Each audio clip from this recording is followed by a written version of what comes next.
আজকে সিনেমা দেখুন বাংলাদেশে আইসি এর আগে আইসি দেই না এবার ফার্স্ট বাংলাদেশে বাংলা সিনেমা দেখুন বাংলাদেশে বলে সব বাংলা বাংলা। আমরা মুভি দেখবা নিয়ে আজকে গেতাইছি লায়ন্স সিনেমাতে। দুঃখজনকভাবে টিকিট কাটা ফুটেজটা ডিলিট হয়ে গেছে, কেমনে জানি বুঝতে পারলাম না।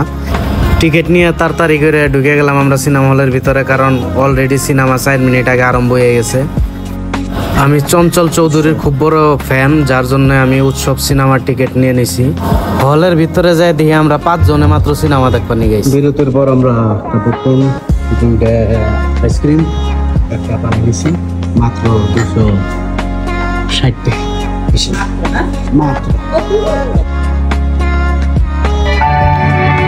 বাংলা মুভি, বাংলাদেশের মুভি একদম বড়িয়া মাইন্ড ব্লাস্টিং মুভি বানাইছে। দেখ পারাই আরো সবে ভালোই লাগছে আমার। উৎসব সবাই বড়িয়া বানাইছে, এত সুন্দর একটা মুভি বানাইছে, বাট দেখি না মানুষ নাই। মানুষের সিনেমা হলে আইয়া সিনেমা না দেখলে ইন্ডাস্ট্রি আই যাবো কি আসলে কইলে কি চেহারা ভালো আগের দারু বেশি সুন্দর।